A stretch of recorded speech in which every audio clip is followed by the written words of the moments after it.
And welcome to the Chiswick Area Forum.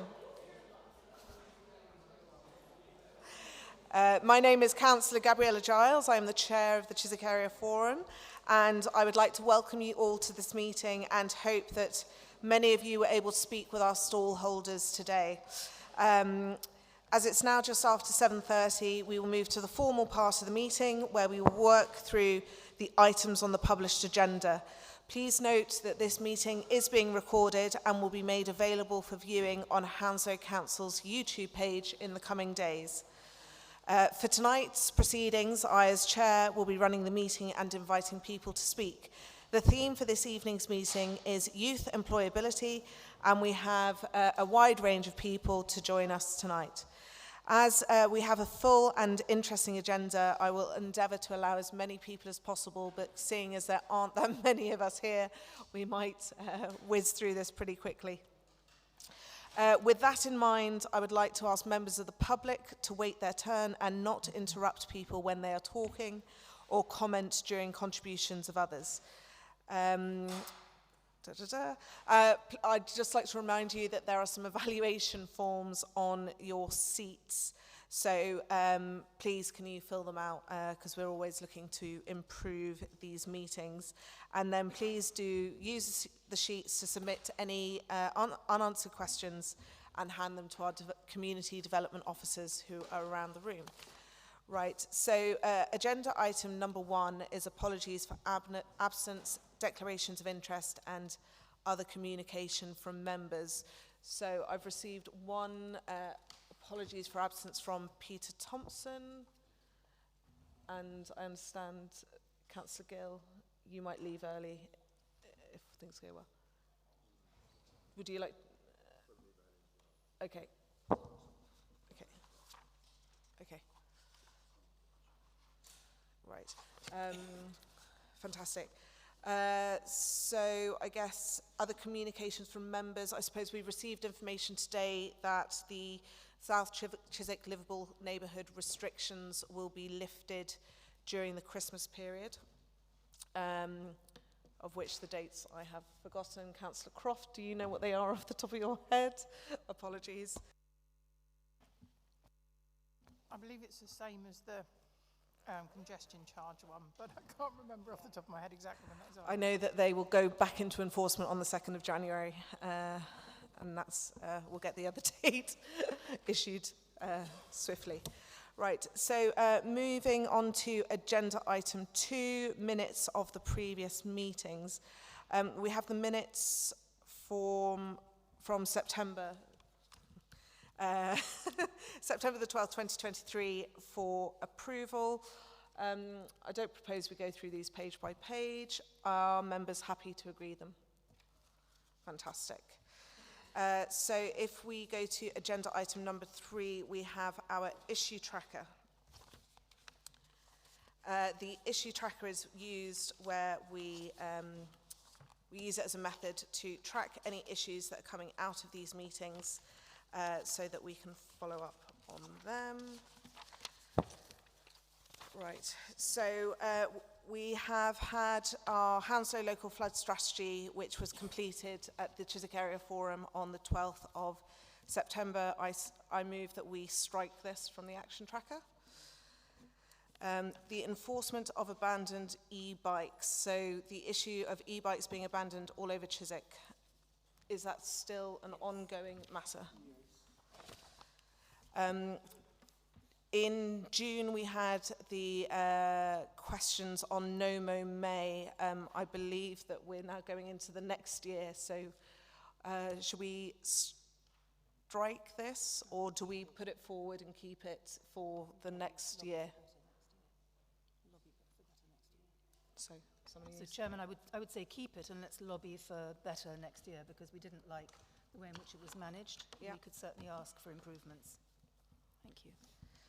And then we had the explanatory leaflet about the various schemes within the South Chiswick livable neighbourhood. The link has been issued and published on on the minutes of last month or last quarter's meeting. So I suggest we strike this. The zebra crossing at Fisher's Lane. So, Councillor Biddulph, you advised that, I don't know, do you want to raise this again? Yes, certainly. So this is a long-standing issue, was raised long before I was elected in 2018, and it's not quite right as described here. We're still waiting to know whether they will be, it's 3 zebras, whether they will be implemented when the health centre is finished, because it's now part of that development plan approved as part of the planning application, rather than something that we wanted the traffic department to do. So again, I'll keep this there so we can follow up as it's required. Notifications from Fix My Street app. Again, Councillor Biddulph, this is one of yours. Sorry to keep speaking. This was more about the fact that we get a notification very quickly saying that a request has been closed, and we don't have any explanation about whether it's been done, what's going to happen with it. So it's about improving their IT communications, really. So I'd like it to continue. So we'll keep that. And we'll change the wording, yeah. Thank you. So we'll keep that on the issue tracker. And then a new item raised in September was the waste from Mogden sewage works. So a resident raised concerns about waste being released into the River Thames. I asked for that to be issued to the tracker monitoring, but think that we should keep it there as there is a consultation ongoing still with Thames Water. So we'll keep it on the agenda. Yep. Right, so we whizzed through that one. Any further items arising from this meeting will be added to that tracker. So we will now move on to agenda item number 4, very quickly done, and which is a presentation from Hounslow's Youth Skills and Employment Guarantee. So we're joined tonight by Philip Walker, who is Hounslow Council's Director of Lifelong Learning, Skills and Employment, and Stephen Forbes, the Executive Director for Children's and Adult Services, who will give us a presentation. And now it's over to you guys. Thank you, Chair. You've just taken my immediate thunder in introducing ourselves as the introduction to this. So I'll just repeat it. I'm Stephen Forbes. I'm the Executive Director for Children's and Adult Services. The department has within it a division called Lifelong Learning, Skills and Employment, of which Philip is a relatively new director. You've been with us 10 weeks, 11 weeks now? 10 weeks. In essence, in the looking forward from the pandemic, one of the things we identified in the council is that moving into adult life is one of those things that we all do. Transitioning from education into employment is critical for all of us. I don't want to steal Philip's thunder, but we have some challenges in Hounslow across the borough about our children attain relatively well in school in terms of progression and attainment. What we don't see is maximising that potential locally into well-paid jobs. So one of the things we set up in terms of this administration was the Youth Skills and Employment Guarantee.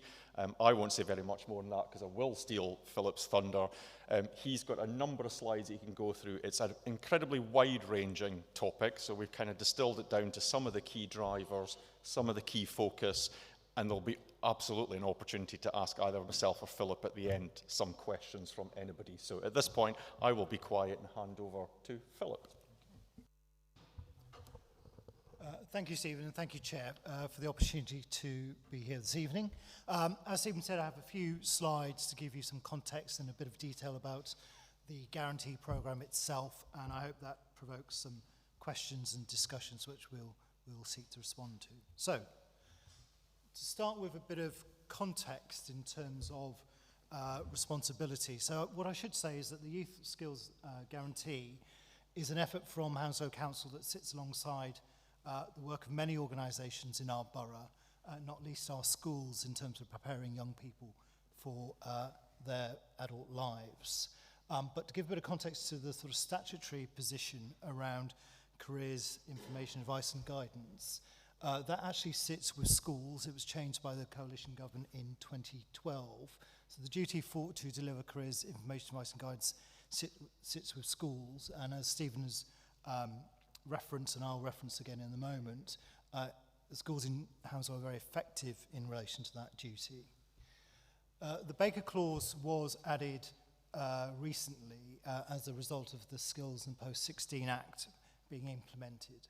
And I'm making reference to this. The Baker Clause refers to Lord Baker, the former Secretary of State, who's a champion of technical education and apprenticeships. And this now obliges all schools to ensure that young people from year 8 have access to information on not just academic routes post-16, but also technical and apprenticeship routes. So in the context of supporting young people to explore the various career pathways available locally and nationally, of course, that's been a really important development. For the Council's part, our duty is to support young people to participate after statutory education, so that's after age 16, and we do that through our connection services, and colleagues from that team are here this evening, and I understand being very busy speaking to young people and members of the public. And we're also then responsible for tracking what young people are doing. So every month we have to tell the Department for Education what all of our 16, 17 and 18-year-olds are doing in terms of participating in education or training. And that's the piece of work that we get our NEET data from. So that's the young people who are not in education, employment or training. And that duty extends to age 25 for young people who have special educational needs. And then the final bit of context here is around raising the participation age. So in the 1960s, I believe, we had ROSLA, raising of the school leaving age to age 16. And in 2013, we had RAPA, which was the raising of the participation age. So all young people now have a duty to stay in educational training to their 18th birthday. And again, I'm very pleased to say that in Hounslow, the rates of participation are extremely high, above London and national averages, and that's again a reflection of the work of agencies and particularly schools. So context for the Youth Skills and Employment Guarantee. So as Stephen referenced earlier, our young people perform extremely well. So on the majority of measures at Key Stage 4, so GCSEs, A-levels, BTECs, and also the proportion of young people who go on to higher education, at a borough-wide level, we perform very well, again above national benchmarks. That to me reflects the sort of limitless talent that we have within our community, and particularly within our young people. So we know young people are more than capable, they achieve well, and they achieve well because they're served by a strong educational system where all schools at all phases, with, I'm afraid, one exception, are rated as good or outstanding. So a very strong education and skills system, and that rating also applies to our further education college. So talented young people, a strong educational system, producing strong outcomes. And that's in the context of what is a strong economy. So Hounslow actually has one of the strongest economies in relation to gross value added in London, but not just London, actually nationally. So out of 374 different councils across the United Kingdom, in 2021 we ranked 16th. So this suggests all the magic ingredients are there in terms of young people being able to access good jobs and to progress to successful careers. However, the picture we see doesn't necessarily reflect that strong foundation. So this graph here shows you the proportion of people in skilled work as opposed to unskilled work.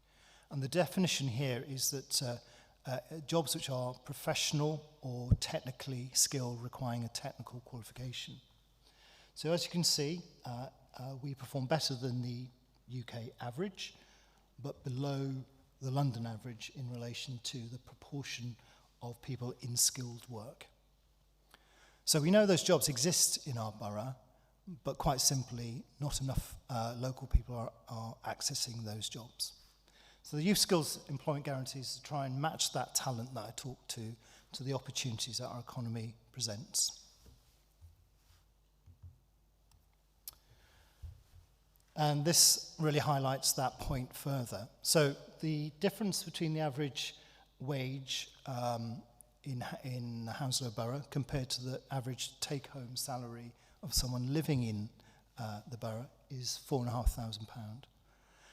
This figure's about 18 months old now, so will have varied, but it serves to emphasise the point that I'm referencing.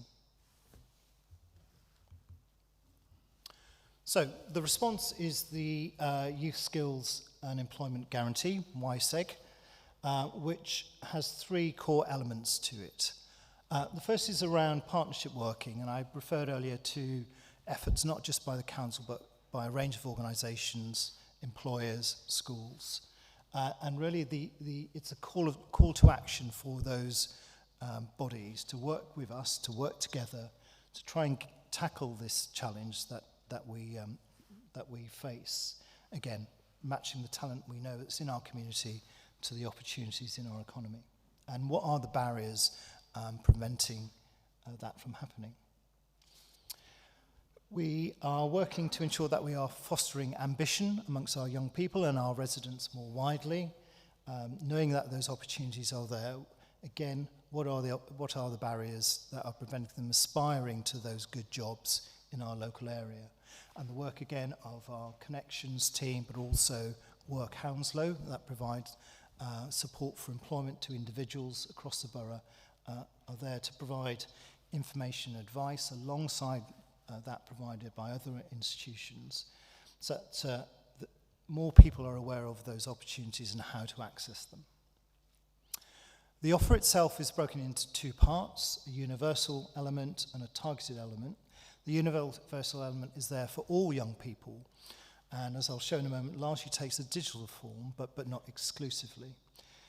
And the targeted element, the targeted guarantee, we are focusing particularly on those more vulnerable and disadvantaged groups. So, for example, those will be young people with special educational needs, and also children in care and care leavers, who historically, not just in Hounslow, but nationally, are underrepresented in our employment market, shockingly so for some of those cohorts.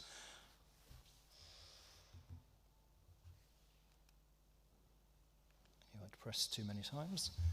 So a bit more detail as to what's contained within the guarantee itself. We launched this earlier this summer, so this is work still in development, but this is the framework that we're working to. I'll start with reference to the employers that are on the slide, which of course includes London Borough of Hounslow as one of the larger employers in the borough, leading by example, seeking to by offering opportunities within our workplace, and also schools through the Hounslow Education Partnership. It's great to be able to reference those large employers, most of which most people in the room will be familiar with, but of course the initiative is also there to reach out to the full employer group across the borough. There are lots of small enterprises offering great opportunities, innovating in our economy, and as the programme develops, our want is to ensure that they're engaged in this initiative as much as the Sky and Heathrow organisations. Going back to the universal and targeted aspect, so I mentioned earlier that the universal largely has a sort of digital platform that's in development at the moment, so that young people will be able to access, and parents and schools and others, information on local opportunities. There is a lot out there already, so again the effort is as much about trying to cohere that information into a single place so it's accessible, digestible, as recreating or repeating what already exists. There's a lot of work going on around apprenticeships. So the council, I believe, in the last period has created nearly 4,000 apprenticeship and workplace opportunities. Part of that was a result of us making available our unspent apprenticeship levy, and that's a piece of work we want to continue to make sure any monies we're not using on our own apprenticeship programme, we're passporting over to employers so they can create apprenticeships in the Hounslow area, and also providing work experience so young people get more opportunities to experience the world of work, both whilst they're at school and post-16. There's a project focused on STEM, so science, technology, engineering and maths, an area of high demand in terms of skills, and also, importantly, looking at the option around self-employment which is often overlooked actually as a career pathway. But many young people, all young people are creative and innovative, and turning that innovation into a business idea and how we're supporting them to do that. The targeted element, as I mentioned, focuses here on young people's special educational need. That links to our wider SEN improvement program, creating more employability pathways for those young people. We know young people with SEND, just like their peers, aspire to a full adulthood. They want to have good jobs, and it's on us to create those pathways into good work. And then finally, efforts in terms of improving the proportion of young people who leave care, actually who are in care at 16 and then leave care at 18, who can access good work. And we're also associating that with our apprenticeship levy, where we can create apprenticeships for that cohort with local employers. And those were my slides. Fantastic. Thank you very much. Stephen, was there anything else you wanted to add to that, or should we just go straight to questions? It's always a dangerous question to me, Chair, about is there something I want to add? Yes, so I think just to put some more meat in the bones, if you take the SEND area, we've had a fairly successful programme called Project Search. It's run for a number of years, which is a year-long internship arrangement for people with learning disabilities and autism. The national rate for employment of people with learning disabilities and autism is somewhere between 4.8% to 6%. We've had an annual cohort of about 11 to 12 young people on the Project Search arrangement. The success rate of that in securing employment is 67%. So as part of this Youth Skills Guarantee, we have now committed to tripling the number of places available to that. That is a significant effort for a small number of individuals. That's a significant programme of development. As Philip said, in terms of care experience, we've been working with an organisation called the EY Foundation, which is a charitable trust set up with Ernst & Young, the consultancy company.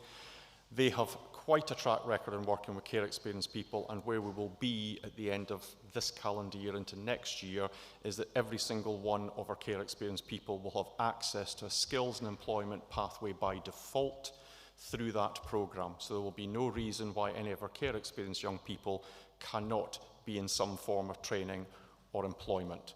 And we are working across the council as a whole, and I'm working with Niall, Chief Executive, and colleagues in the corporate leadership team to make us, in essence, the family business for our own care experienced young people. Family businesses inherently employ their own children. And that's where I want us, and I think that's where our ambition is, that we will create those places in our own employee cohort for our care experienced children if there is nothing else for them to attain to, because we are a diverse and wide organisation. I think the STEM bit is quite an interesting one, because that is the potential, picking up what Philip said about good quality jobs. So we have, and somehow, and I can't identify why, but in our local community lost that opportunity to link our enthusiasm and our young people for technology, engineering, science into good quality professional jobs. So we are working with a number of organisations just now to see how we can, in essence, from early schools career advice into that 16 plus viewpoint, look to things like the new T-levels or career pathways or mentoring arrangements and programs to get people into that in terms of interest. And there's a huge piece of work yet to be done in delivering that with the relevant sector. Self-employment, I think, as Philip said, is quite important, particularly in the creative industries. And we have a huge creative presence in Hounslow.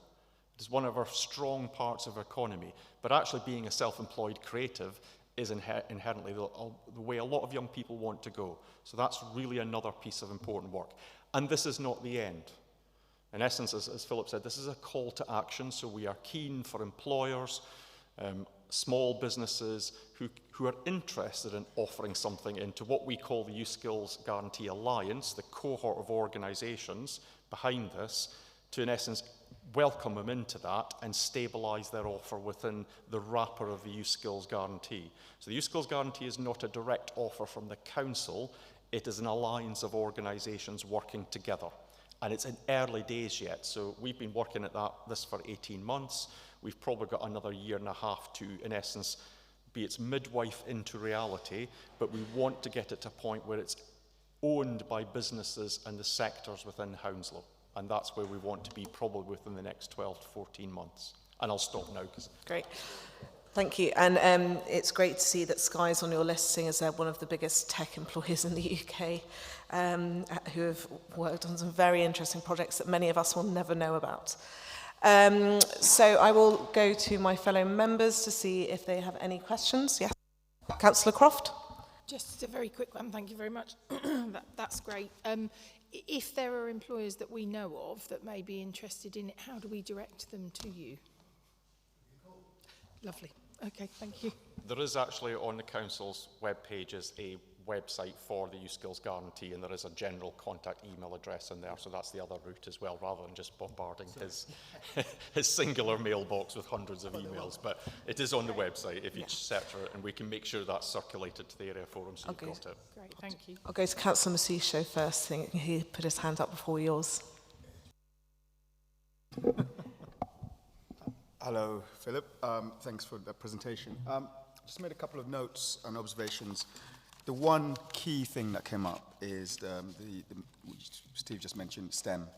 Can you give me an example of how companies such as British Airways would come to a school, such as Chiswick School, and how they would advertise and encourage something like a STEM subject or STEM skill? Can you give me a working example of some of the partnerships that you have, how that is actually functioning? Because sometimes, from what my experience, it's good to have the association, but I want to see the real detail of what's happening on the ground. So can you give me a rundown of a typical? Sure. So in terms of our own alliance, that's early days. I think, as Stephen said, it's in development. But companies like British Airways, for example, will be associating themselves with STEM initiatives like Teen Tech, which is a sort of roadshow program that goes around the country promoting STEM careers to young people. Not every area of the country has a Teen Tech initiative, but we're actively looking at whether we can bring that to Hounslow. And companies like British Airways, I don't know if British Airways specifically participate in that, but those are the sort of initiatives they could participate in. And at Gatwick Airport, there is a STEM centre which is open to local schools. And certainly as part of our discussion with Heathrow, as opposed to British Airways specifically, we're exploring whether that's an option as part of the Heathrow Academy initiative. And then also there is a programme run by the Careers and Enterprise Company, which is the DFE-funded initiative. They run an enterprise advisor programme. So in every part of England, there are careers hubs funded for one more year at the moment. We will see beyond that. And they work to bring volunteers from local companies and effectively support them to go into schools and talk about different career pathways. There are different routes in. And Philip, so just to follow up, it's not quite happening yet in Hounslow because it's still early doors, or is it? It is. So, it is. It is. So right now across our secondary schools, there will be people offering head teachers time. So one of the challenges we've got in the Youth Skills Guarantee is we want to maximise that exposure to career pathways and employers. The challenge for our schools is, if you think about the number of sectors across the employment market, the number of businesses, the problem for our schools is they could get absolutely inundated with people coming saying, I'd like to come and talk about. So one of the things we've got to try and sort out is how do we get the information to young people in a way that's manageable for schools, because they've actually still got to get on and teach and educate and support young people, but in a way that is also constructive. So I'm quite in favour of doing things that get the information. What I think we're seeking to challenge and encourage partners of the Alliance to do is go a bit further. So the best example I can give, and I've said it to a number of our schools, I trained in social work. We have a national crisis in people coming into my profession. We just do not have enough people coming in.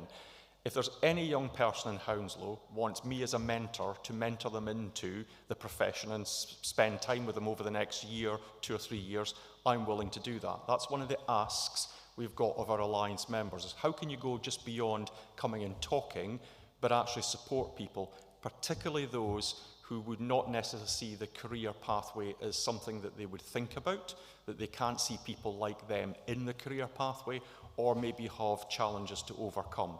And the presence of a mentor or a mentoring group or a support group can be equally advantageous. So I think it's getting a balance, Councillor Missisho, between making people available in schools to come and talk to young people, but actually doing something a bit further than that and managing that across our 9 secondary schools and the primary schools as well, because your passion for a potential career pathway starts before you get to 12 or 14.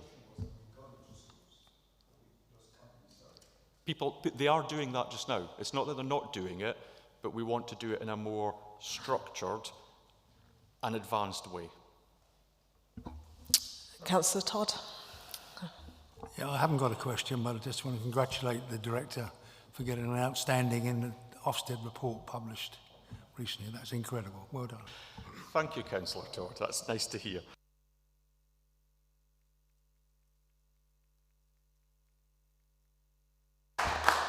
And Councillor Biddulph. Thank you very much indeed. It's very interesting to hear that we're 16th in the UK, and I don't know to what extent that's also down to the size of the borough, because it is quite a large borough with a lot of employment, nothing to do with it at all. Okay, thank you very much. You've talked about the larger employers, you've talked about the creative sector and the tech. The borough has 4 retail, hospitality and service economies, and I haven't heard you mention them.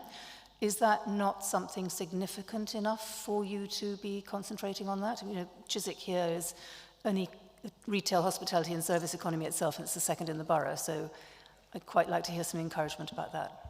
So you're right, it is. It's also a sector which is more diverse in the employer makeup in the organisation, so it's more predominantly mid-sized to small businesses.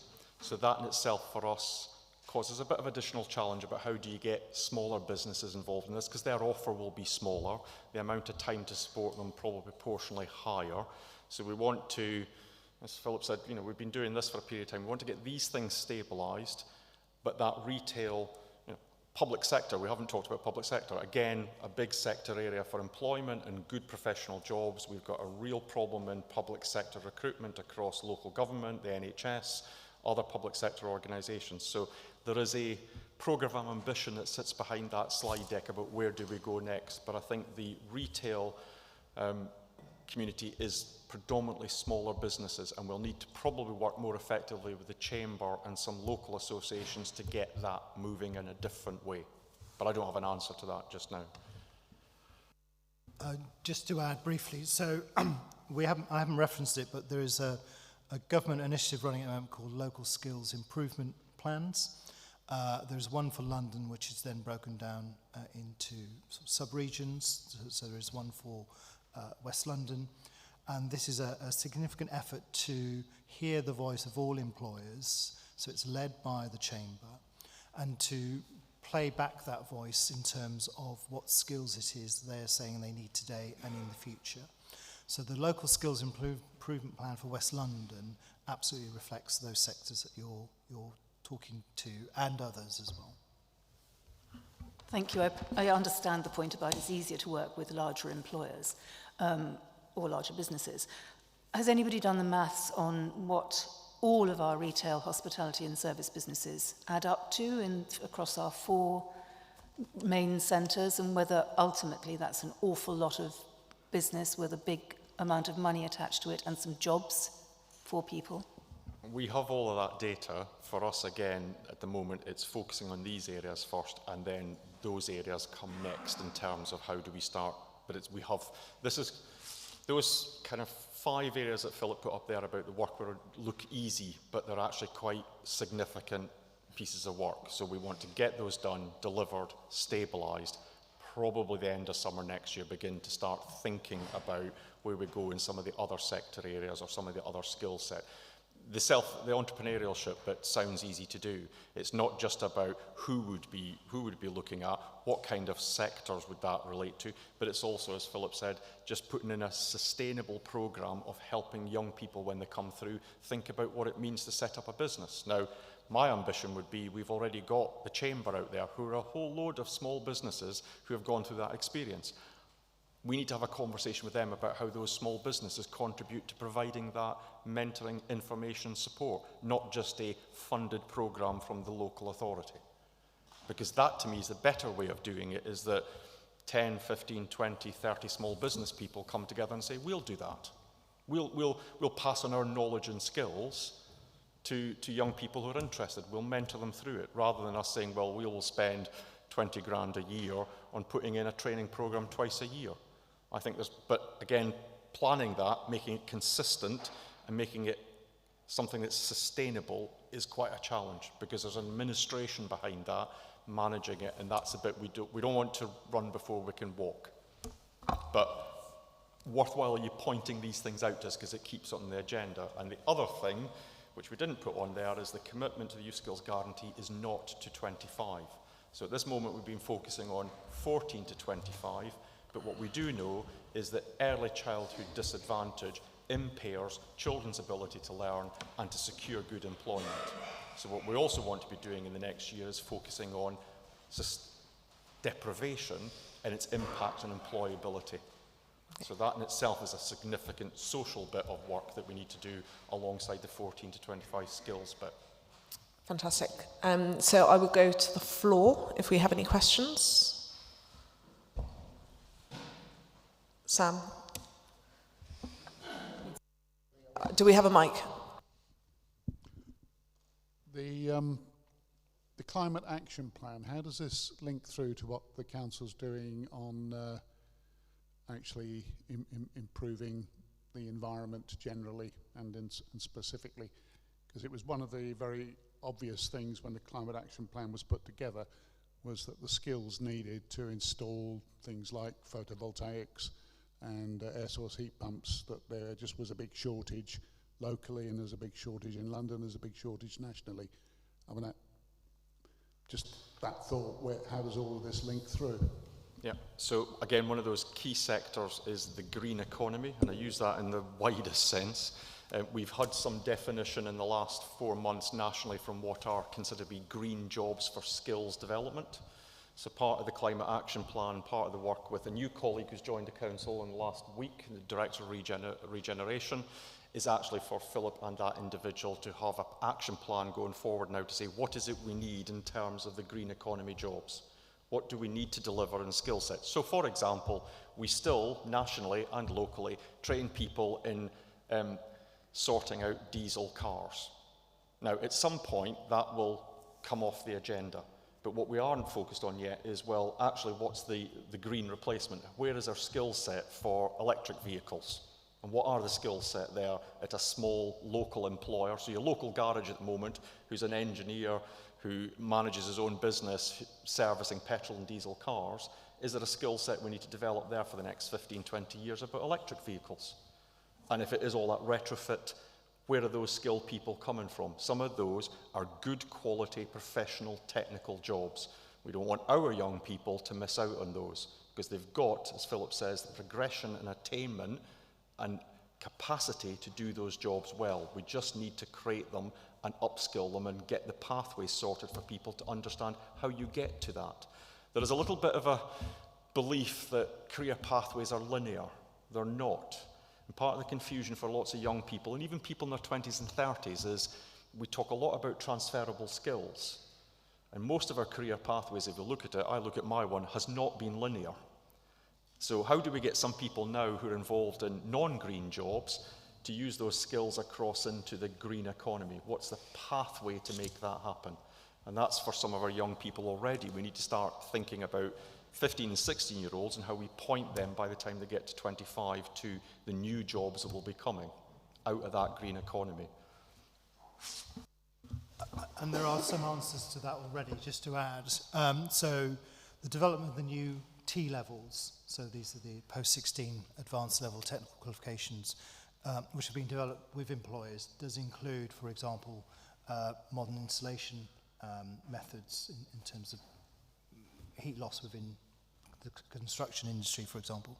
But there's also a government program called Skills Boot Camps.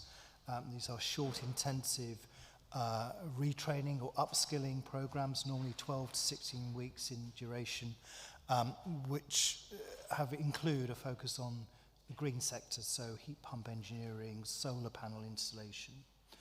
So that is happening, but not at scale, and there is a really important mapping piece of work to be done as well.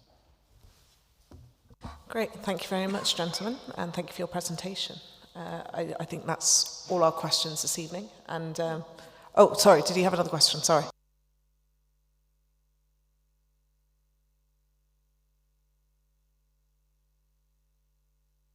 For this.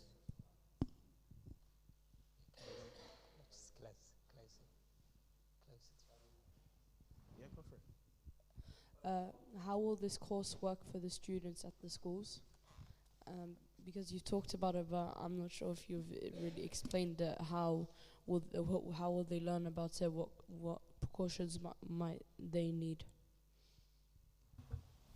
Okay, that's a good question, thank you. So your school will be already running a careers program, so we'll be working with schools, offering to work with the schools to feed information into those programs. So for example, what sorts of jobs are available in the local area now, and what jobs do we think will be there in the future? We hope that information is also used by schools to think about what courses they're offering, because that's a choice of the school in terms of A-levels, T-levels, what A-levels they might offer, what information they provide in relation to apprenticeships that you might be interested in, if that's a career pathway for you. And we're seeing more and more young people and young adults think about apprenticeships, particularly as an alternative to university, because there are a growing number of higher and degree level apprenticeships. So as part of your school and post-16 careers program, this information should be accessible to you. There'll also be a digital platform available. And ultimately, certainly at the moment we have our connection service, and going forward we'll have advisors who can work with individuals if you think that additional direct information would be helpful. But we're hearing from employers as well, and I think your school does work experience. Not all schools do, but your school does.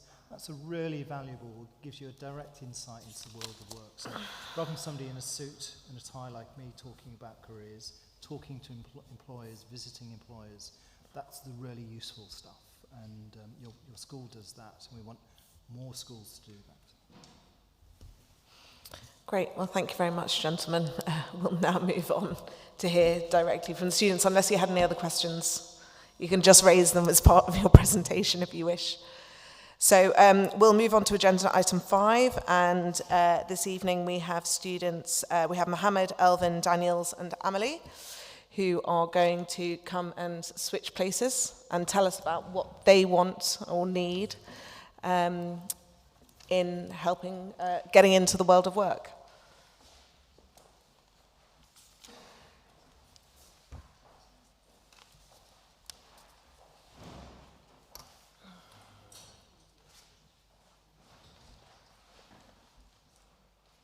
Feel free to sit there, or you can go.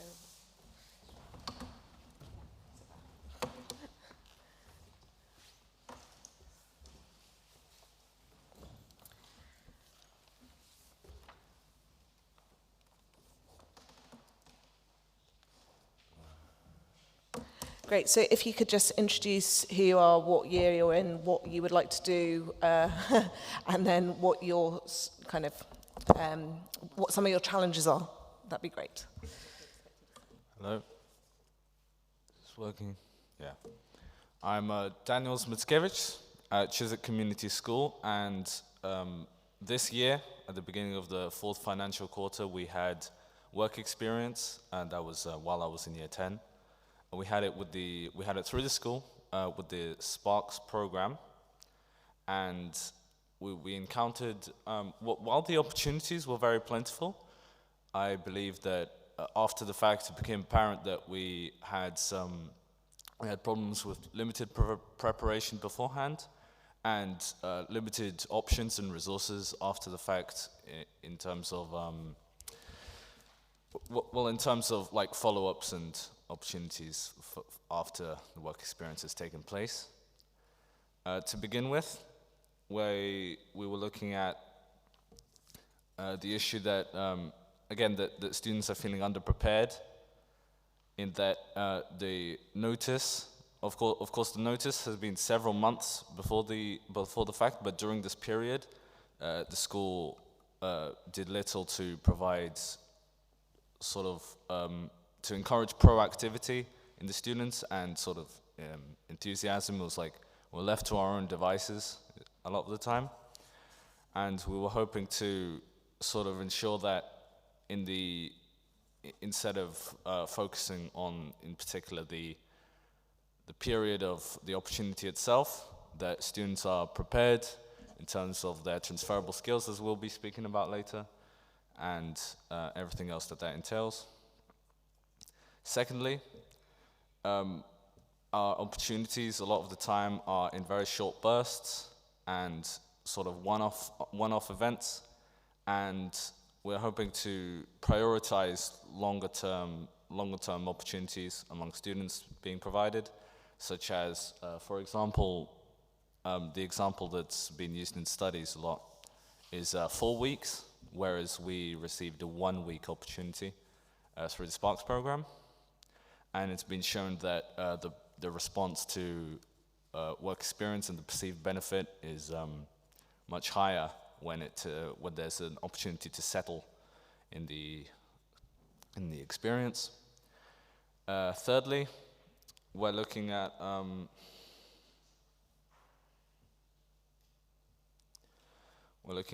after the fact.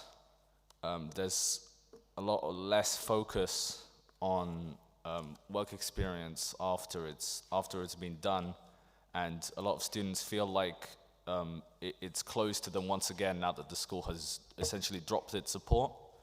We're looking at hoping that the school can continue to show its support, and any associated programs can continue to show support through either direct contact or communicating through the school with students.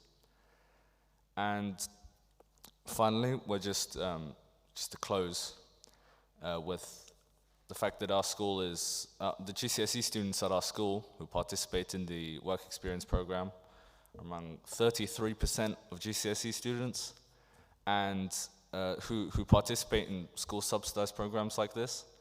And we're looking at students with family members and friends outside of their school with similar opportunities and sort of comparison. And we're hoping that an effort can be made to sort of address this, and also to, well, specifically, to sort of attempt to match the level of engagement with students that seems to be provided in other boroughs, at least according to testimony. Thank you. Thank you very much, Daniels. Elvin, would you like to go next? Or did you have an order?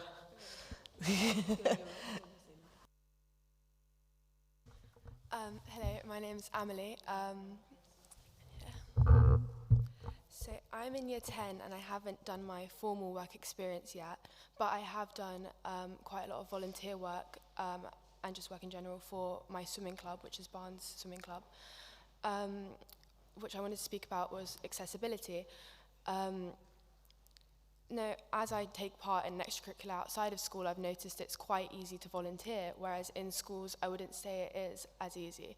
Chiswick offers a lot of own school programs, but we didn't really have as many so far because we're doing our work experience in January. We haven't had as many big companies come in. Like the youth skills representatives talked about, we really should be focusing on bringing in more big companies or small businesses around the high road, which is the main, place where all the shops are, come into schools and say, we are doing work experience, because we had one so far. L'Oreal came to our school and they talked about how they were accepting us for work experience, but I wouldn't say that I've had any other heads up from any other business that they are accepting us for that. So I think that is important that businesses, small businesses around the high road, do maybe even put up a poster, say, we're accepting work experience, because I don't think it's that accessible for kids who maybe don't take part in extracurriculars. like the youth skills representatives talked about, we need to make sure that work experience is accessible for everyone who wants to take part, including kids who don't have the opportunity to do things outside of school and just want to do things within their local community. Thank you. Thank you very much. Mohammed, is it you next? So I'm Elvin Narayan I'm in year 10. I think the main motive for people in Chiswick School getting a job is money or personal interests. I think the transferable skill, or as well the subjects that they enjoy,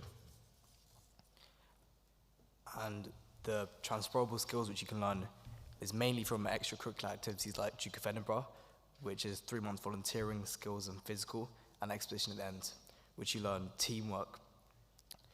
And in school as well, you learn a lot of transferable skills like trust and respect.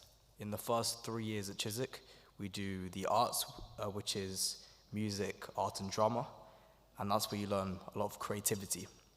And also in those first 3 years, you learn computer science, which me personally, I believe is quite an important skill to have in the modern day. Thank you. Thank you very much, Mohammed.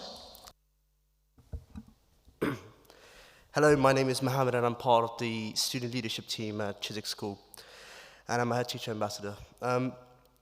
Often the ideas of jobs and future career paths are nerve-wracking and nervous for many young people, not just, in our borough, but, they are completely difficult choices that young people have to make. And many feel anxious, and this can lead to depression as well. Our school provides many option choices for GCSEs and A-levels, and many opportunities that allow students to really discover what they like and what they love doing. We have option choices from IT to music, from art to DT. And these help us discover our interests and our real passions. And secondly, these expose us to different opportunities and extracurricular activities, which make us more knowledgeable in our chosen career path. Young people benefit from these career paths and these opportunities, as it does not feel different when they go into a work environment. Our school offers extracurricular clubs such as rowing and criminology. These clubs not only make us understand our career paths, but also the people around us and the society around us. Along with many of my peers over here, I had my work experience with a charity shop called Scope. And one of the main things that I learned was communication skills and how I can communicate with people who I don't really know, who I've not met before. Daniel over here did his work with RAF, the Royal Air Force. Amelie is going to be doing a work experience with the swimming organization. Elvin has been doing a work experience with a wrestling organization. Eden has been doing work with a lawyer. And Karim has been doing with a soup kitchen. And lastly, the one that I really like is Zion, who's going to be working with the Monopoly Go organization. And I think in conclusion, this opportunity itself, speaking to all of you in public, is a really big opportunity. And I'd like to take this moment to thank all the teachers involved in our school, and especially Mr. Badu, who has really reformed the way student leadership has been going in our school. And I hope Amy Croft, the councillor, remembers our meeting last year about the Staveley Road project that we had last year about how cars speed in the local area, and that's really dangerous for the students that actually go in those pavements. On behalf of the whole leadership team and Chiswick School, I'd like to say a massive thank you for listening to our views on this crucial topic. Thank you.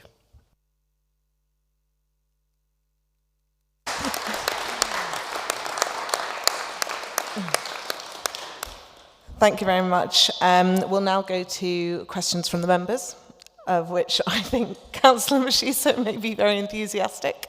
I'm very happy, very pleased. Wow. Yeah. Point, maybe should I declare my interest? I'm one of the school governors of Chiswick School, and I must say I'm really proud to see you guys present the way you have, so articulate. And I heard a voice behind me saying that that guy should be a councillor. I meant you, Mo. Okay. So the question firstly, I just want to agree with what Emily was saying, which is we need more of these small companies or big companies in our schools, visiting and showing off what they can offer. And I also think, I hope it gets minuted, that we take on point two of the things you've mentioned, which is shops having a poster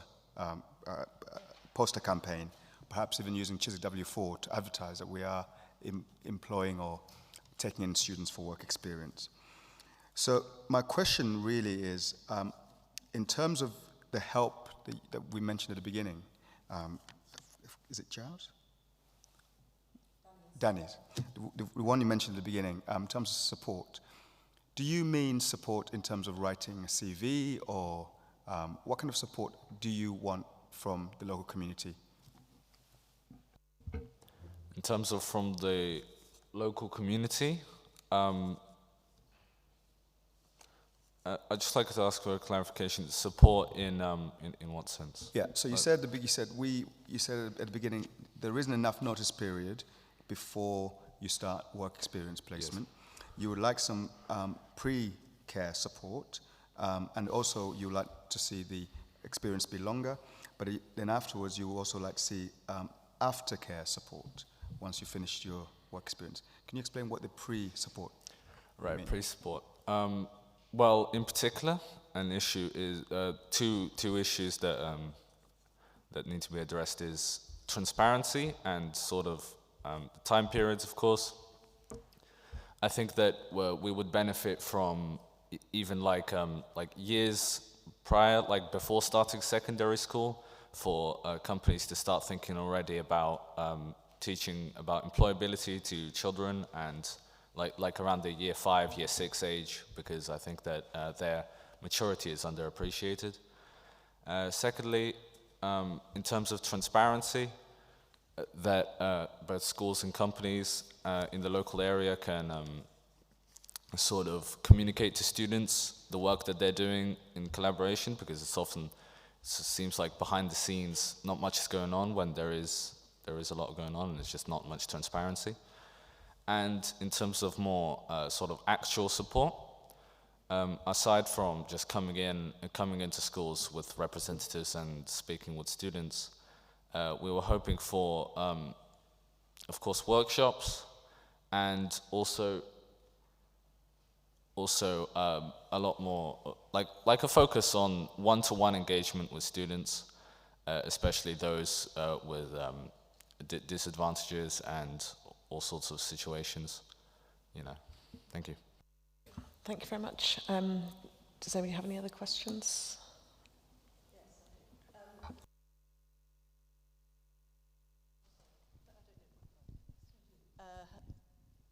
Daniel, when you say pre-care support, an example, would you like to see employers, people with shops, businesses, hotel industry, whatever, different industries coming in regularly into the school?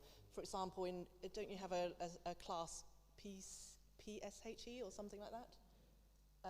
And is that every day, every week? Every week. For example, every week maybe as part of the lesson have the school, if the schools arrange for a business owner to come in and speak to the class about that industry, making it part of the curriculum, in effect. Yeah, I'd say that's a very fair assessment, and especially in PSHE, the consensus among a lot of, especially the younger students, is that it seems sort of rough and underfunded, and I think that incorporating outside businesses into the PSHE curriculum would be a very good move, especially on a regular basis, and especially with younger students. Yeah, I'd appreciate that. Yeah, Councillor Mashise. Thank you, Chair. Yes, so those PSHE lessons are really important that we cover them. But I just wanted to ask one other thing for Mo, this one, I guess. In terms of your student leadership, where do you see your kind of skill set, is that being developed in school, and are you able to apply that skill set you've been developed into the outside world? What I'm trying to say is, you know, we've got obviously the council here. Do you ever visit the council? Do the council come to your school and talk about different career prospects, for example? Yep, thank you for that question. So as I mentioned before, like we have quite a few interactions with decision makers. For example, you know, Amy Croft, we had her in a meeting last year for the Staveley Road project, you know, the cars that overspeed during school times, which is unsafe for students. Along with that, we have many events in schools, like fundraising events, for example, cake sales, and many other events such as, you know, which help us engage with not just, you know, the teachers and students, but also people who come from outside. And so that really makes us, because that's a transferable skill that we can use, and that leads us to using those kind of skills, not just in school, but outside of school as well. All right, I have a question, well, I have a couple of questions for each of you. So what is it that you want to do? I know it's a big question. I still don't know what I want to do. But do you have a career in mind? Or an industry? Or like an idea? So each of you to answer that. So. Well, me personally, I think the career I want to go into is wrestling. Wrestling. Oh, yeah. And do you know how to get into it? I do, yes, I do. Okay. Wrestling, as in, yeah. So like WWE, I don't even know if it's called any like that anymore. That kind of wrestling. So drama, PE, kind of showmanship. Yeah. All of that. Yeah. So the process you have to get into it is you have to join like a wrestling school first. Yeah. And then you have to train and be on shows, and then so yeah. work your way up. Yeah. It's commendable. Amelie? Well, I'd really like to do something in maths, but at the same time, I really would like to go fully into swimming to an Olympic level. I already participate in competitions, but it's quite risky, but I would love to do it. Obviously, there's lots of swimming pools around here. We have Chiswick Leisure Centre, Brentford Leisure Centre, Chiswick New Pool. So it's very accessible. It has been for me since a young age, and I'm really enjoying it. Fantastic. Daniels? I think both for myself and across the board for I think a lot of students, engineering is one of the biggest sort of aspirations for students. But the issue is that many students who aspire to be engineers, especially with parental pressure and friends pressure and or social pressure just in general, they feel like they don't know about the opportunities in STEM subjects in general, and as the Youth Skills Employment Guarantee was saying, there's just a lot of sort of ambiguity among students in the STEM fields, and just to cap that off.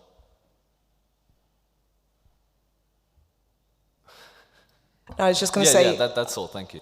I agree with you on the engineering piece. I call myself a failed engineer. But are there projects at the school like designing a F1 car, for example? In terms, we do have a product design course at the school. However, the course, unfortunately, due to the size of the school and there's only one teacher to provide it, I suppose it could be an underfunding issue, but just in general, the product design course, which is the closest we have to engineering, is mostly limited to sort of arts and design and sort of that field rather than the engineering aspect. Okay, well, we can follow up on that later, I guess. And Mo, any other questions? What would you like to do? So I'm interested in languages, and I think our school has started to bring more clubs into languages, but I think that there could be still more clubs that could be coming in with extra help with people who are interested in doing languages for A-levels and BTEC. I have a couple of kind of comments and points. So I think what we're seeing is that there seems to be a disconnect between the schools or school kids and what want to achieve and that access into any industry. So I think what we might want to do is see if we can put any kind of schemes in place to encourage that, to foster that. I think certainly I've got experience of my 17-year-old cousin who's doing a BTEC at Chiswick School, where he was just left to his own devices, which I get it when it came to organising his work experience, which I kind of get is what you're telling us today, that unless you have that personal connection to an industry, it becomes very hard to make it or to go out and get it. So I think there's certainly things that we can do there. And then also, unless you have a clear idea of what you want to do, and say if you like languages, well, what are the career paths available to you? I think there's potentially an option there to go, well, I'm great at maths, so that doesn't necessarily mean that I become a maths teacher or an engineer or an accountant, but there's a variety of different opportunities open to you.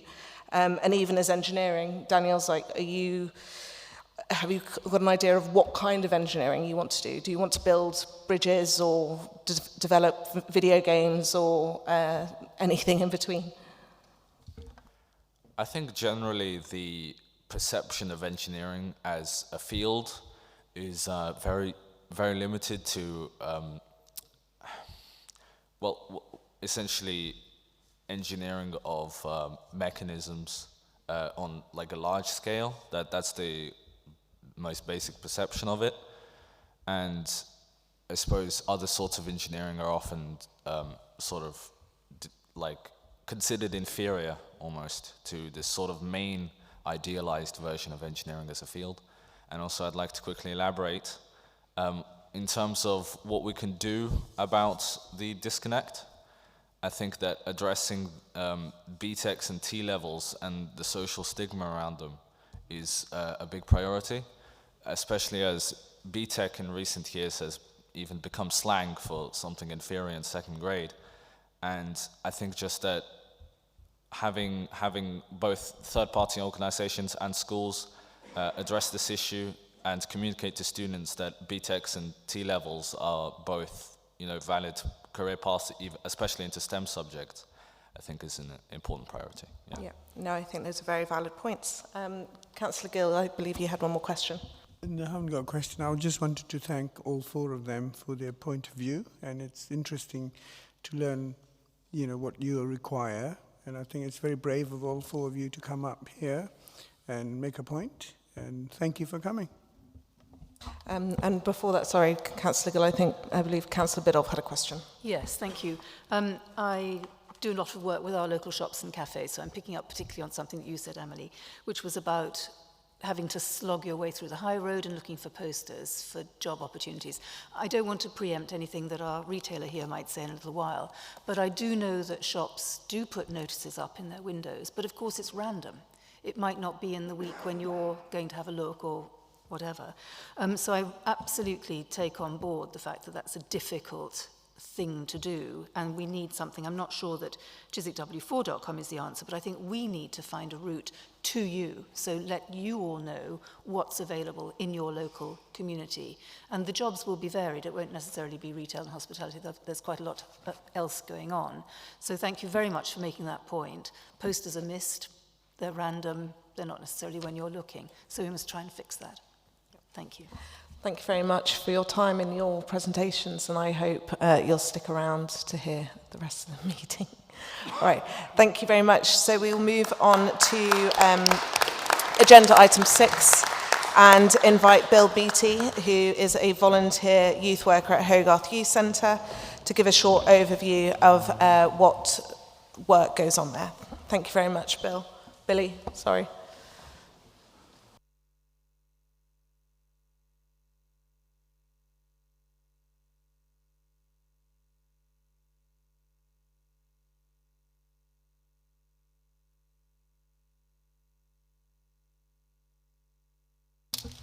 Hello. Yep. Thank you. Thank you for the invite. It's great to be here. So, as the chair said, my name is Billy Beattie. I'm here from Hogarth Youth Centre. So, some of you might not know what that is. So, we're a youth and community centre based on Duke Road, which is a couple of roads away from here. We're in between St Mary's Primary School and William Hogarth Primary School. We've got quite a decent sized building. Thank you, Hounslow Council, for that. So we open from ages 8 to 11, and we call that junior club. So that's primary school.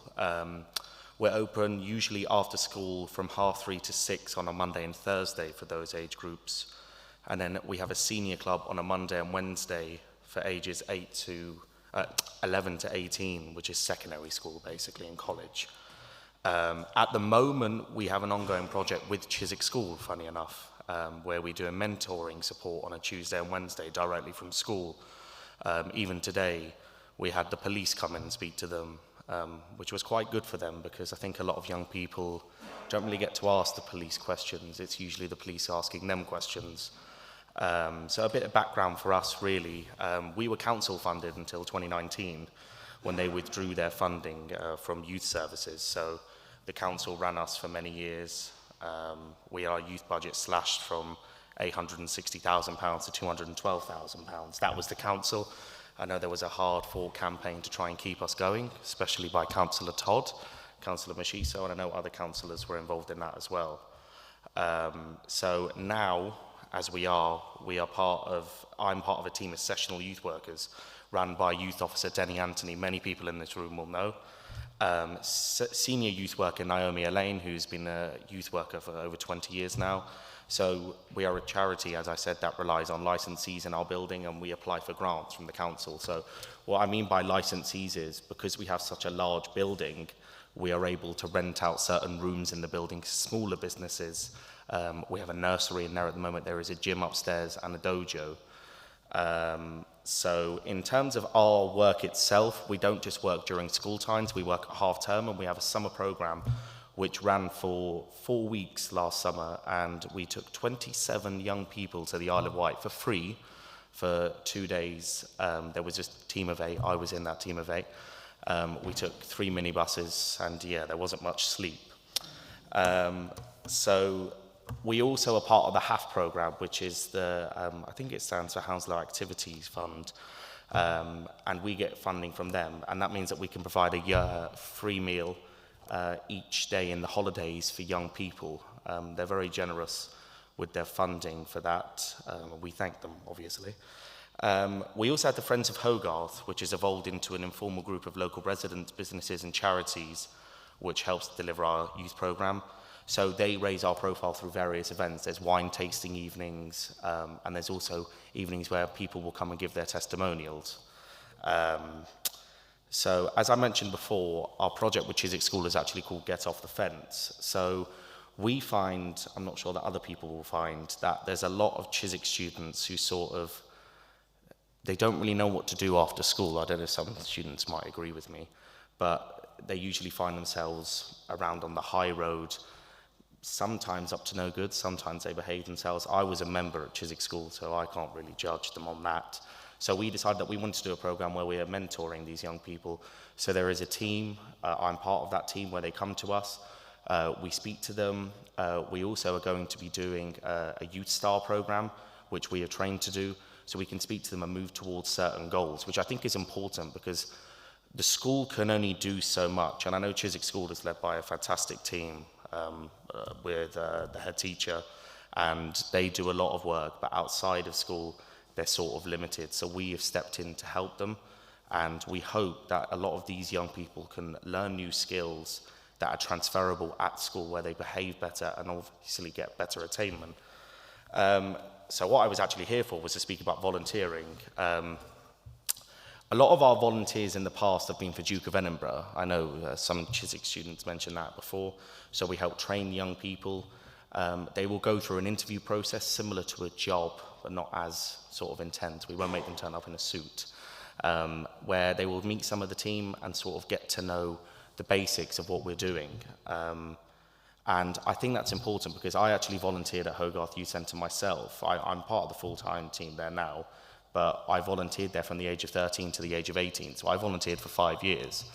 And through volunteering, I got to sort of give back to what I was being given before at the centre, which is youth work. And youth work isn't one thing. Of course, it will have its own definition, but it's loads of different things. You know, you have to know how to communicate with young people. You sort of do activities with them, but you also have to realize that not every day is going to be the same. You are never going to get one day the same after the other. You will see young people at their highs, and you will see young people at their lows. And I think a lot of people forget that although we are in Chiswick, which is quite a wealthy area, there are very much pockets of deprivation in this area, and young people rely on our service. And I guess for us, we are out there trying to raise as much awareness as we can, let people know that we are there, because that's important, and that we are there to help parents, because there are also parents who are struggling. You know, parents need to work. We obviously know that. We provide our service until 6 p.m. for the junior people, and then for the seniors, it's more about them letting off steam almost. We think that they should have a safe place to go, because especially as the winter draws in, it's dark at 4 p.m. Young people, they don't have a lot of spaces to go outside of their home where it's warm. We have things like a pool table, table football, we have a table tennis table, we have an upstairs hall with basketball and football facilities, we do jewellery making, art, we have a studio which has just been refurbished actually, with nearly £3,000 worth of kit. So for us, it's important to be out there raising awareness, and hopefully the council can help us do that and let as many parents know as possible that we are there to support them. But in terms of skills that a volunteer would learn for us, I wrote a few down. They would have a commitment to young people and an understanding of factors that affect their lives. So it'd be great if everyone could go through school without having any issues, getting the best grades and going out and having a great job. But as we know, that's not reality. And a lot of students from Chiswick said that they were struggling, you know, with speaking about getting jobs. And I know I went through Chiswick and had a week of work experience, but I didn't have anything outside of that really. And it's difficult outside of that 1 week to get to know skills to take into the outside world.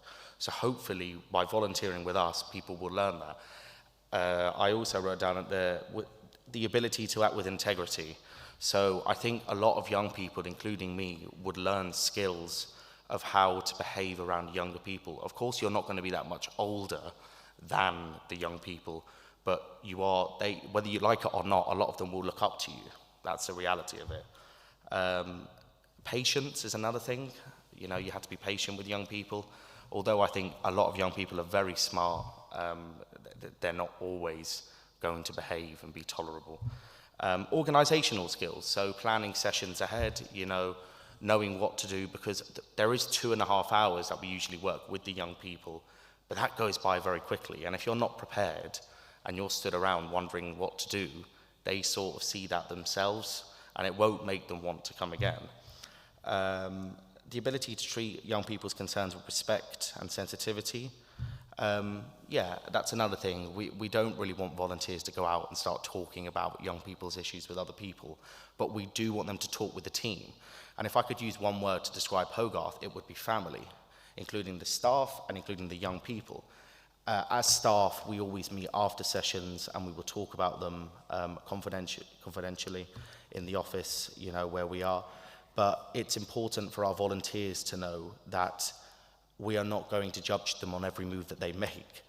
I understand as I made mistakes when I was younger, when I was a volunteer there, but it's about the senior members of the team, which now includes me, ironically, to teach these young volunteers about what to do in different situations. Yeah, that's pretty much it from me. I will take questions. That's fantastic. Thank you, Billy. It sounds like you had a really formative experience that has shaped you. That there's a lot going on at the Hogarth Youth Centre that a lot of us would have, although we're familiar with what you do, don't understand or wouldn't necessarily know the depths of. So questions from the members. Councillor Ramsey. Thank you very much, Chair. And Billy, you guys do an amazing job. You do, the team does, and I think that really sort of came through in what you're talking about, both the breadth and the depth of what you do for so many individuals, so really, really important service for our community. One of the things that you spoke about and that previous presentations have actually spoken about is communication, which is obviously so important, reaching the right people that need that service. What are the best forms of communication to reach the people who can really benefit from what you're doing? What can we as a local authority and as local councillors do to amplify that and to really get the word out? I think it's best for us actually to go out there. I could have prepared a presentation tonight and put loads of words on a screen, but I just didn't feel as if I'd get the message across that well. Because I think nowadays there are too many words. You know, I think people need action, or people want action. And do they deserve action? Yeah, I would argue they do, especially young people, young vulnerable people.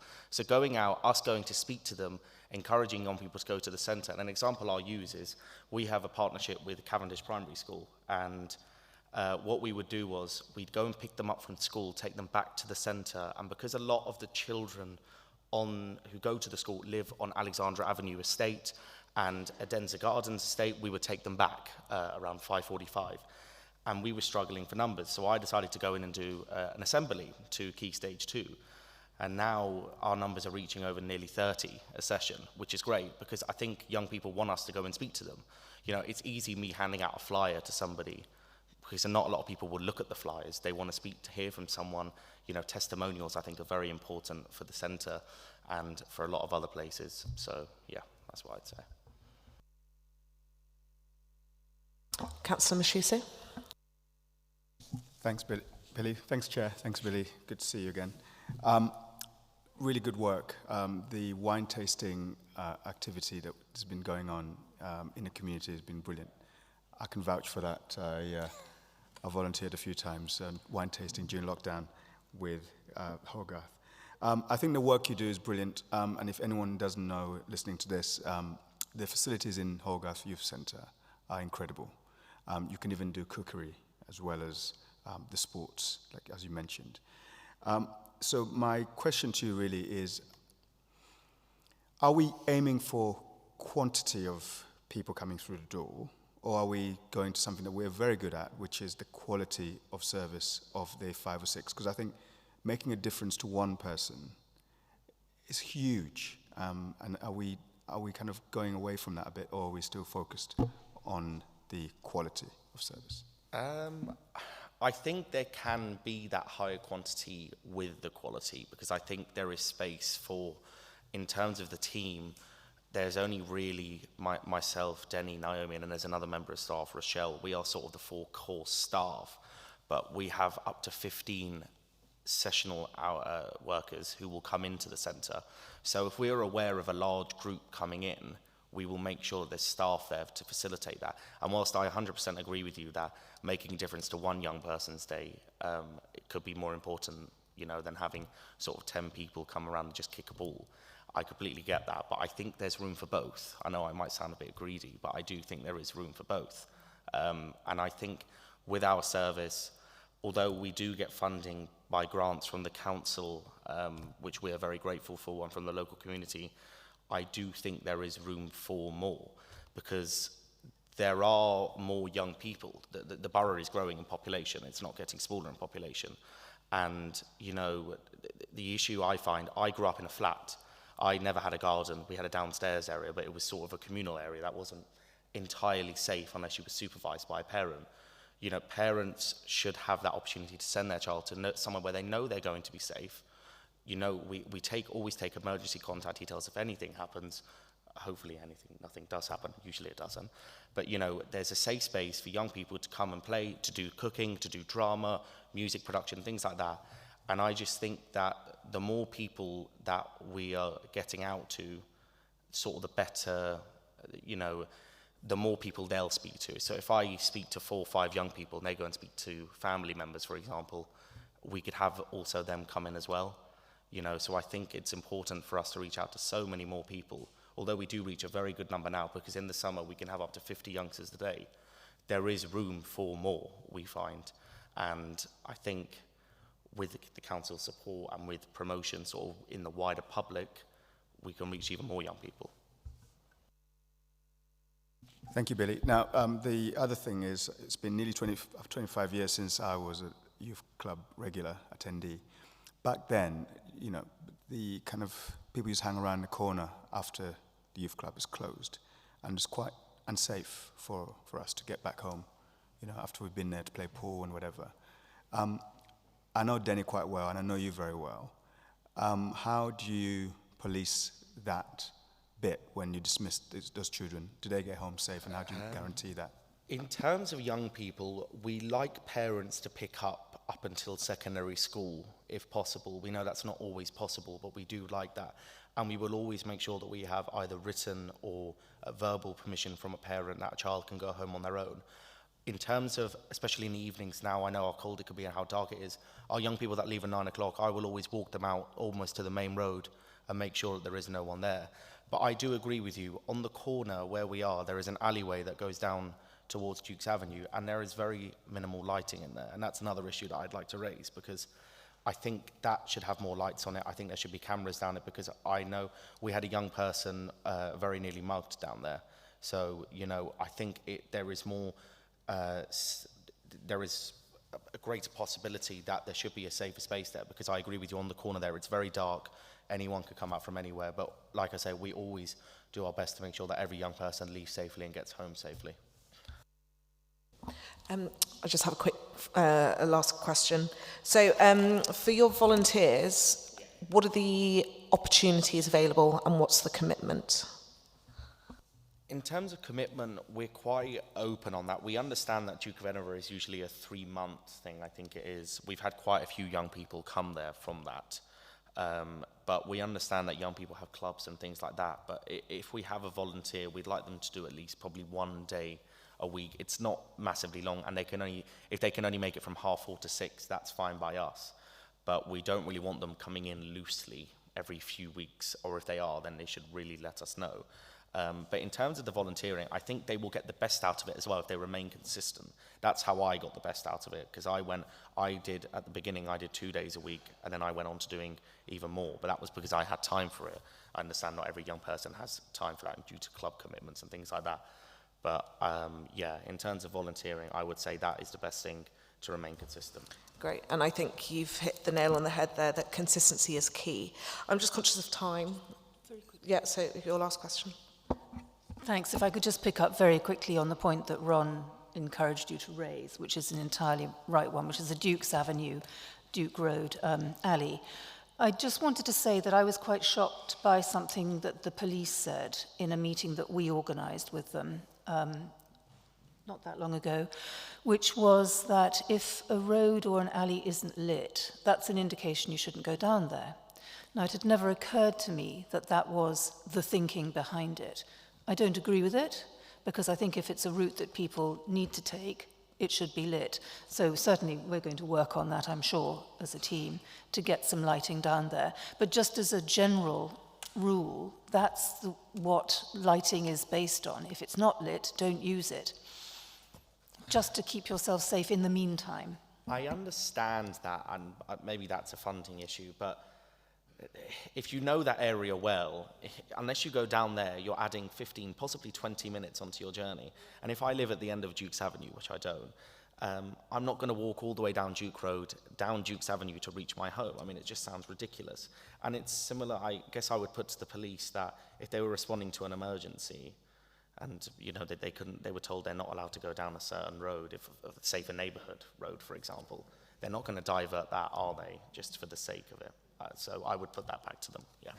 I agree, and we will. It's not them that deals with it necessarily, but it's their point about if it's not lit, don't use it. It's for lighting to deal with. Let's go to the floor for questions. Sorry, Mr. Badu. Yeah, sorry. Just make sure I've got your name correct.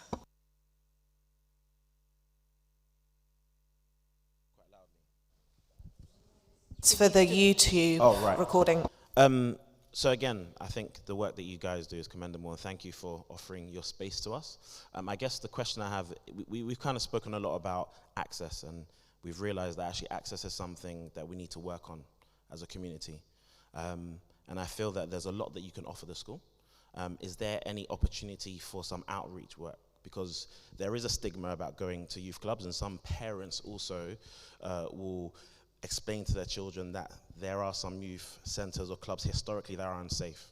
And if you're saying that the children that we have in our care need to access what you have, is there an opportunity for you to do some outreach work in the schools so that they can still get that access in a safe way. I know you're saying that it can be safe, but as we have heard, there's a possibility that it won't be safe. Yep. So I think, partnership and with partnership that we can potentially, we are building currently, but with that in mind, could we consider some outreach work? 100%. And I do agree with you in terms of the access. I am more than happy to promise you tonight that I will come and speak to the school. I have quite a close relationship with the head teacher, that I'm more than happy to come in and speak to young people. In terms of our youth club being safe, we have something that not a lot of youth clubs do, and our door remains locked. And although we use a playground, the playground is also gated, and we'll always have 2 or 3 members of staff, one specifically at the gate. But the door will remain locked, and young people, one of our unwritten rules is young people do not touch the door. So when actually they leave, we open the door for them, almost like a chauffeur service almost.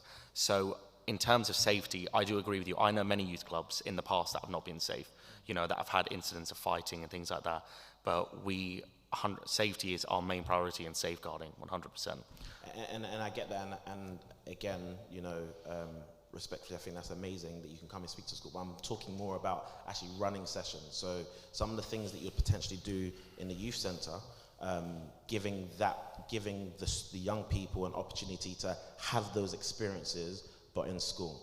I don't know whether that's an opportunity. That may actually be a way of showing young people that there's more outside of our schools and outside of their home walls, and there is a place not too far from the school that they can access. But I think starting somewhere is really important, because 50 students as opposed to the 1,500 we have in our school is quite minimal. So if we gave you a platform to interact with 300 students a week, I think we are giving them and you an opportunity to connect. Yeah, I think that's something that we could probably speak about afterwards. If not, we can speak about it in the future. But I agree with you. I know Chiswick School is a great space. There's indoor facilities, there's outdoor facilities. And if we can send a team into the school to speak to young people and even do these activities with them, I think that would help us out a lot, and it would help them out a lot. Fantastic. Thank you very much for that. Daniels, I believe you've got a question. Yep. I just wanted a quick clarification whether your sessional staff are paid or volunteers. So we actually have a mix of sessional volunteers, very few nowadays, because when we were council funded, it was a lot easier to have volunteers, because we had quite a few more young people come. We don't have quite as many young people come. We still have quite a decent turnout. But in terms of pay, most of our workers now are paid. They come in and they're paid only for the sessions that they work. So I am not paid if I don't work, if that makes sense. I'm not somebody who's on a salary that's every year the same amount is paid in every month. If I don't go to work, I'm not paid. And I think that makes absolute sense, because why am I going to take a charity's money if I'm not working? Yeah. Yep, that makes a lot of sense. Secondly, I just wanted to quickly ask whether you have a website and whether there are testimonials on that website. Yep. Both of those things.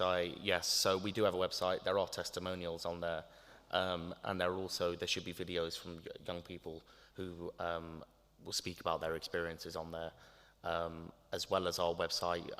I will speak to you afterwards if you want to, and I can sort of show you our flyers and things like that in the past that may not still be on there, but that's how we sort of usually reach out, is through flyers. We speak to local primary schools, speak to Chiswick School, and the thing is, something that I don't always agree with is that things are sent out through parent mail, because obviously people don't want to use as much paper anymore, so maybe you won't see what we are sending out to your parents, which is fair enough. So, but yeah, I'm happy to speak to you afterwards about that. All right, thank you. Thank you. Great. And for the record, the website is hogarthtrust.org.uk. No worries. Do we have any other questions for Billy this evening?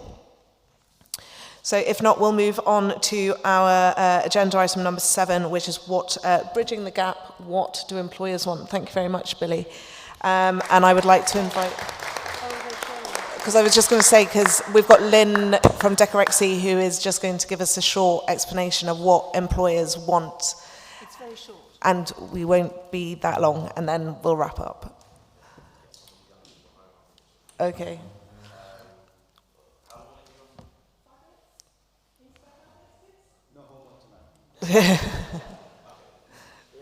Great, thank you very much. Lynn, if you can just put the mic on, thank you. I think you kids are going to go really far from what I've heard today. The fact that you've turned up tonight and are willing to stay for such a long period is amazing. I wish my own kids had that much initiative. So I think a lot of the things I was going to speak about today have already been covered. But I just wanted to make a quick note to say that my experience, I opened my own business when I was 25. You can open your own business at any stage of your lives, even now or younger. You can do anything. The thing about bridging the gap is it sounds like kids nowadays, a lot of jobs people think, oh, you need to know people before you can get your foot in the door.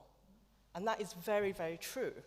So the more networking you can do now at this young age, where you have your weekends, you have your holidays, you have lots of time.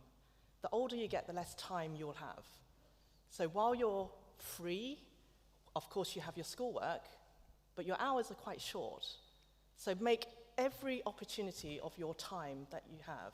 So if you have a spare day or a spare hour, okay, you're looking on TikTok, you're Googling, spend that time and think, I love to do TikTok, I love to do creative things. How can I help local businesses? Businesses, small businesses, especially ones like mine, we don't really have a lot of time to manage or to, we will mentor you, but while people are on our premises, we don't have time to teach you a lot of things. So what I would say is if you go into a small business, especially if it's one that's an independent store on the high street, what they're looking for is somebody to ease their pressures. So you'll learn a lot just by watching, observing, listening, being aware of what's around you.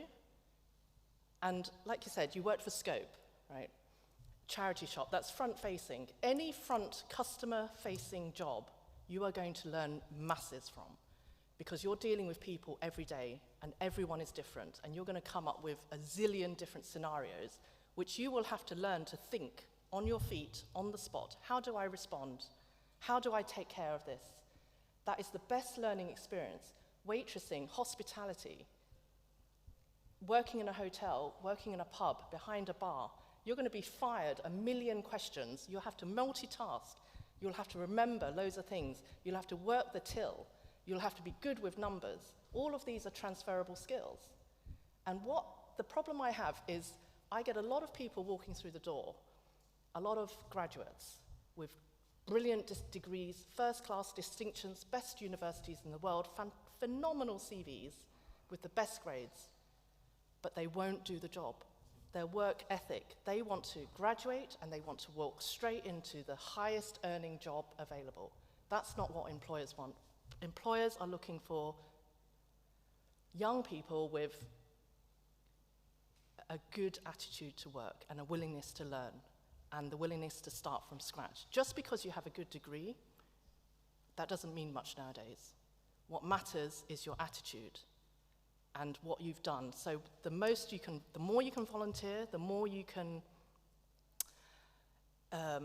perhaps, small businesses may not have the cash flow, perhaps, to pay a full wage, but if you just want work experience for 4 weeks, how long is your summer? 6 weeks, 8 weeks? Make the most of every summer that you have now. So apply for jobs, say you're willing to work for free, the employer might pay your expenses. But if you're interested in an industry, your foot in the door, to get a foot in, is to offer your services. Once you're in, if you get in, you must try not to be a burden on that small business. What you have to do is look at what jobs need to be done, no matter how menial. So if it's a repetitive job, you're saving that business time, because small businesses don't have time. A small business has to be their own marketer. They have to be their own PR person. They have to be their own website creator, their own bookkeeper, their own accountant, their own product designer, their own cleaners. You have to carry 100 different hats, and you are only one person. So whatever job you go in, when you, at the door, have you got any jobs available? I'm looking for part-time work. It's not about what that employer can do for you, it's more what you can do for them. And that's when the doors will open to you. So I'll keep it short because the mentoring and everything else and the transferable skills have already been mentioned. Good luck, kids. Thanks. And just for what it's worth, Lynn runs Decorexy on the High Road, if you're interested. It's an interior shop. Do any of you have any questions before you leave? Or no? Any questions? Amelie, did you have a question? Anybody else? No? Right. Thank you so much for coming, and thank you, Ms. Spadu.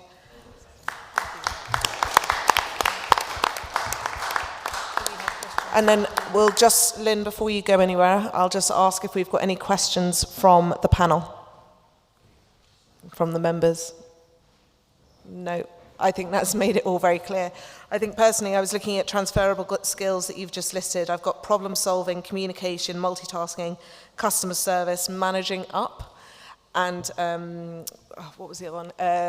Conflict management, Yeah. which are all very strong What I say skills. to all my staff from day one has always been, bring me the solutions, not the problems. Yeah. And I have to say, one of the best bits of tips of advice that I was given was learn how to do your boss's job so that they can learn how to do theirs. Which I don't know if that's always worked, but it's always done me well. So, did you have a question? Yeah. Decorexy. So if a young person walked into your door, given what you've just told the students, how easy is it for them to be employed in a work experience placement for you? Well, in my particular store, if you've ever been in, you probably wouldn't dare even ask the question because we have more products than people space. But having been doing business for such a long time, I know what the environments are like, and actually places like pubs, restaurants, they always need a dishwasher, they always need people wiping tables. Charity shops always need help. Any front-facing work is probably the best way forward. And actually, in terms of bridging the gap between the council and the businesses, I think a lot of small businesses are so preoccupied with doing their survival on the high street that they may not be interested in having that extra time which you need to devote to training someone. But in terms, they may find time outside of their work. I think when a young person enters into your premises, it's quite a big responsibility for any premises. So they have to be set up for that. And from the people I know on the high street, it's very much the restaurants and the cafes that always seem to be short of staff. So, I mean, I'm happy to, I think if you do a list of businesses with people who can devote some time outside and go into schools, I think a list of people, a list of contacts could be started, and perhaps once a list is collated of small businesses in different industries, people could work on rotation. And then, with the schools, I'm assuming the schools have a career service. Yeah. There just needs to be a point of contact and a list of mentors drawn up where whatever the children's interests are, they could just say, well, speak to this person, speak to that one. And that's the door opening, because I think a lot of state schools in particular, they just don't have the network. And it's providing that network that a lot of private schools do have. It's the old boys network on the comprehensive level.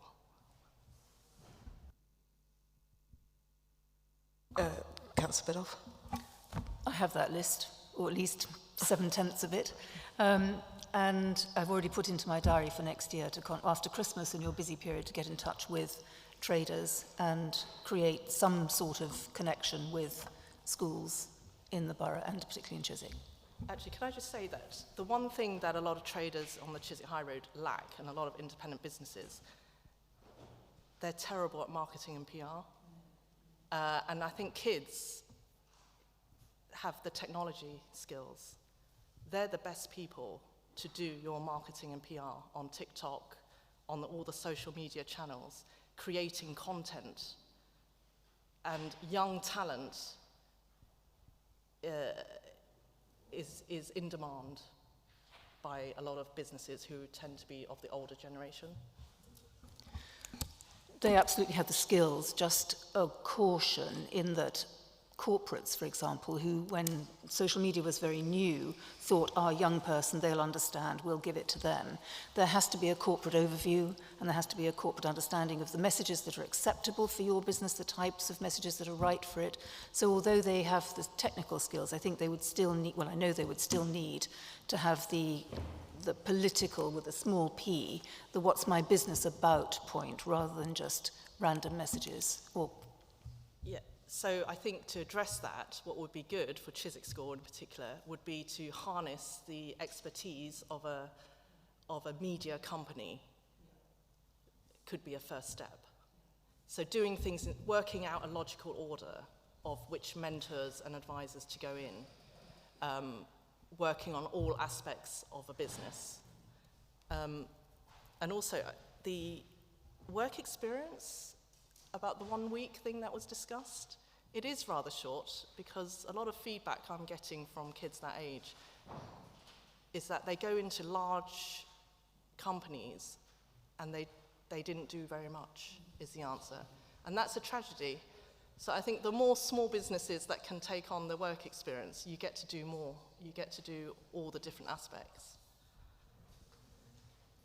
Great, yeah, I think I had one work experience placement where I literally read a book for 2 weeks because they had no work for me to do. Though thankfully I was being paid for it, so I can't really complain.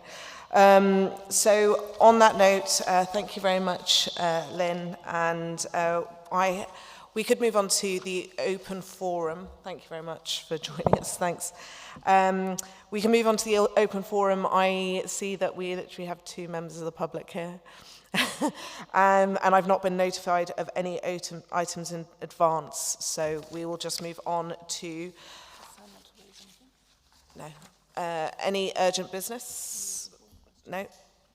And so I've not been notified of any urgent business, so please note the date of the next meeting will be the 12th of March 2024, and this meeting is now closed. Thank you very much. thank you.